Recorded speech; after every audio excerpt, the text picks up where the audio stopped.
guys, and welcome to the Saving Money Show with me, your host Sean.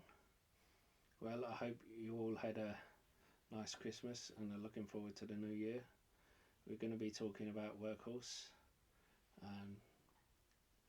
Who knows, we may get in a few other things. So,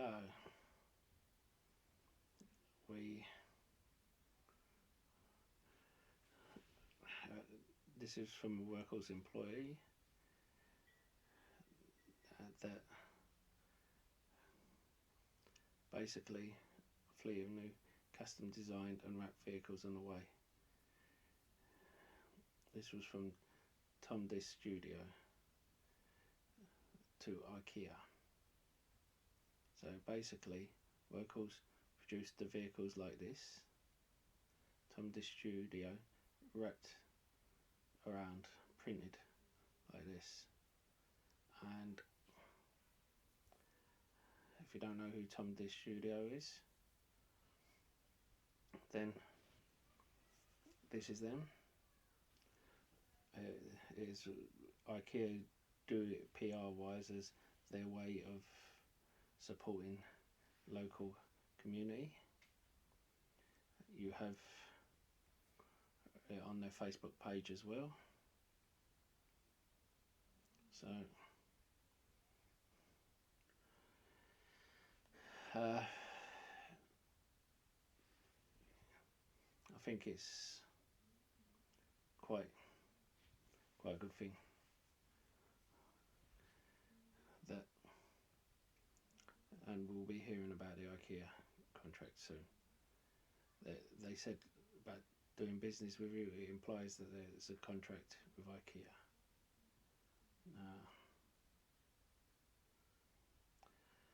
Right, there's rumours about another SPAC, Avanti Acquisition Corp, and trust me, the rumours have come from a source that is known to be a pump and dump source, someone I do not trust. What I do trust, however, is that the SPAC is at the floor, $10.07. The units are for a common stock and half a warrant at $10.85. So that's very low. And apparently they are supposed to be going with Klarna. Now, I think Klarna would be an amazing company to go with. Their team have experience with Birmingham Football Club, Adidas, a whole host of other companies, and I would, they're like a fintech company. You have their own payment system. I do like this. Now, I am going back to Workhorse now, and the only reason for this is I put something out there before and didn't go through it again because I didn't realise that other people hadn't seen it, and as the channel grows, as new people come in, well, apparently UAV coalition, Workhorse joined in May UAV coalition as an associate member. I don't know if any of you saw my video on that, but apparently Amazon was also a member, and apparently Workhorse has followed the Twitter of change.com. I don't know whether I've butchered that or not, which is a company delivering ground up electric trucks and turnkey, basically EV vehicles. FedEx has ordered 1,000 of them Now, I am wondering if they're gearing up for an acquisition. I said before how TPI Composites would be a good acquisition for them if they got a contract. It would expand their reach because they would not just be in the delivery vehicles, they would also be in the wind farm blades sector as well. But a company like this, who isn't listed on its stock exchange, you know, it would help with their manufacturing. Now,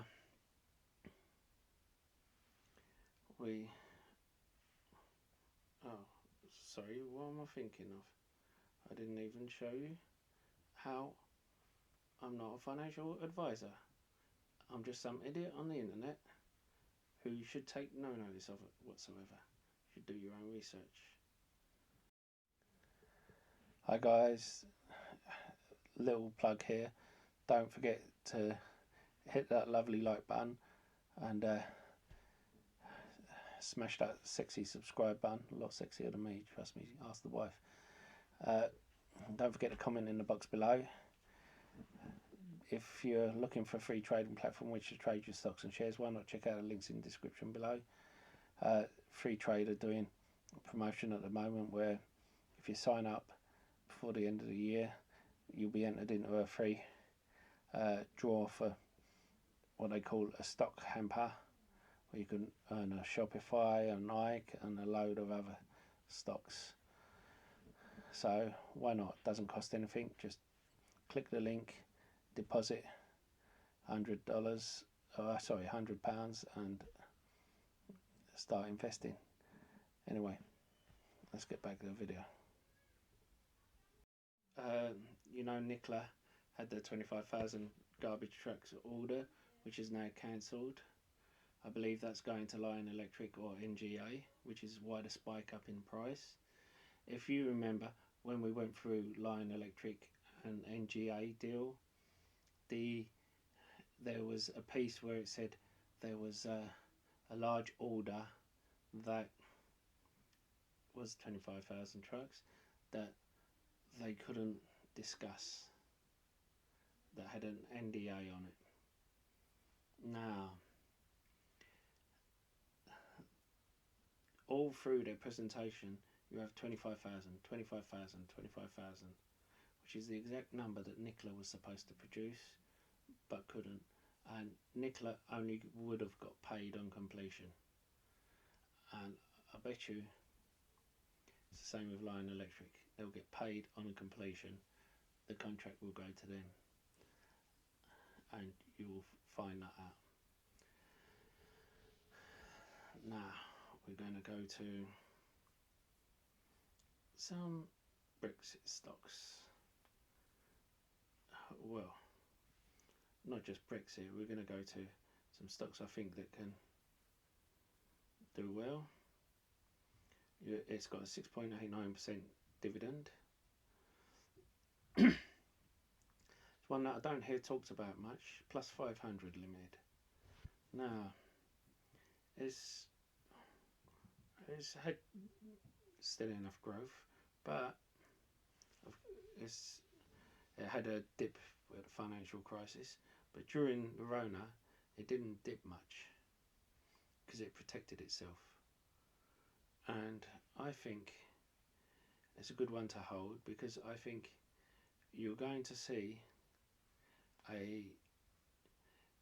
you're starting to see with CFDs a whole new thing. I mean, look at that liabilities to assets. The assets are nearly 10 times the amount. You know, so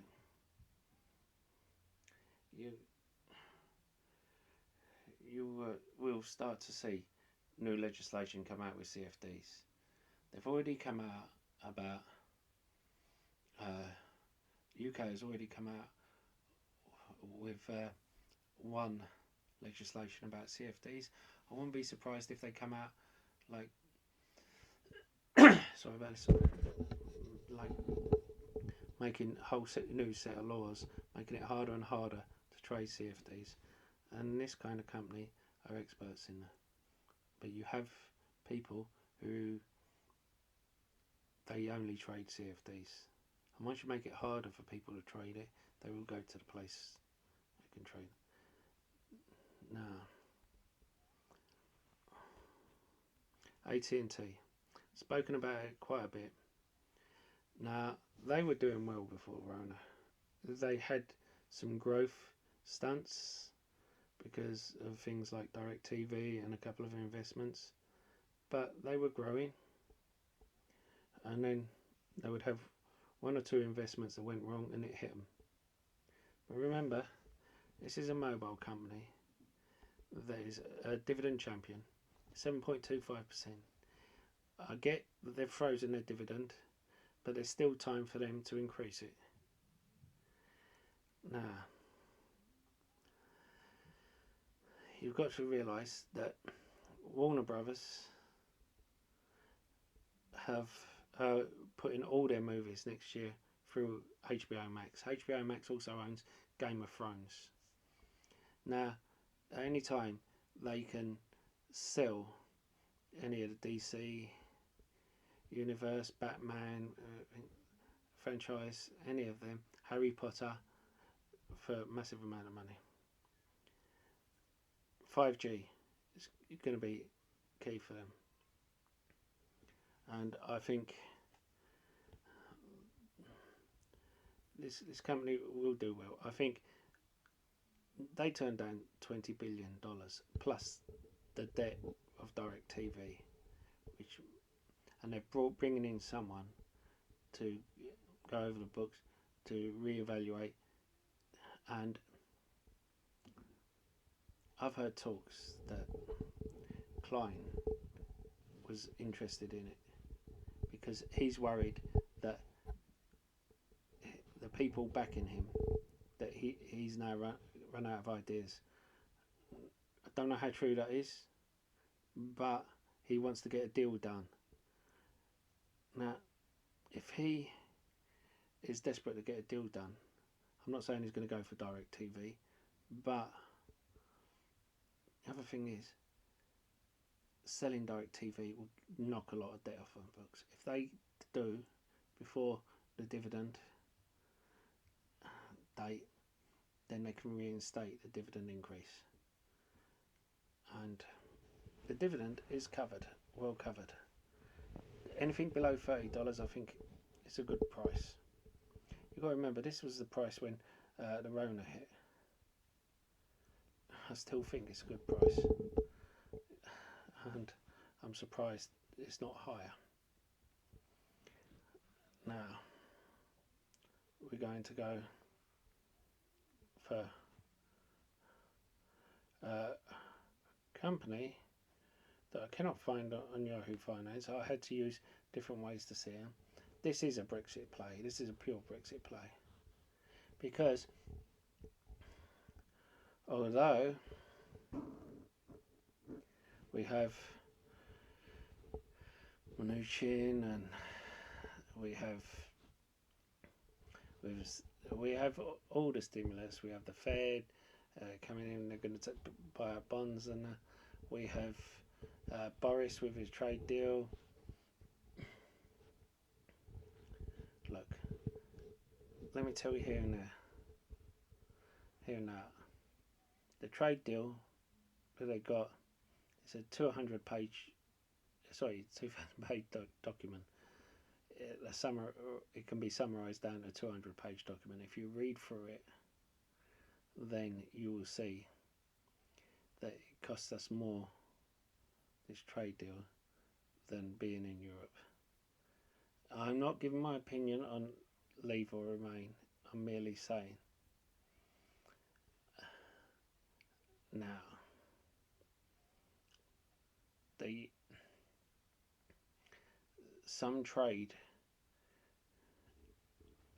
have some trade practices signed off, but not all of them.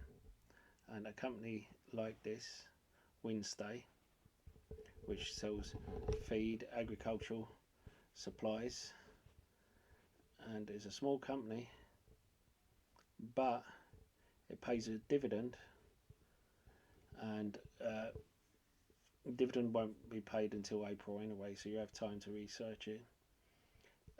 As well as that, you know I'm not a fan of analysts, but according to the analysts, it's 50% of the value it should be.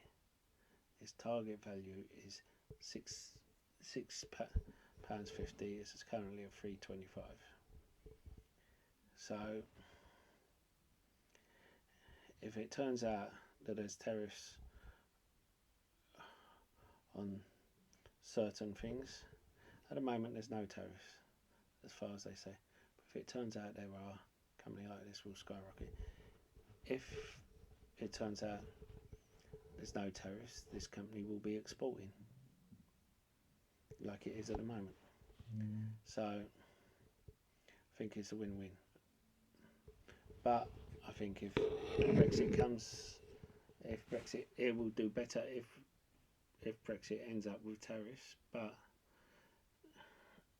I still think if there aren't any tariffs, it'll still do well because of the export side. Now, another company I spoke about before is going to be Stock Spirits. Now, why Stock Spirits? Because oh, sorry about that. Because you see that. No offense, I don't check every one of my stocks every day, but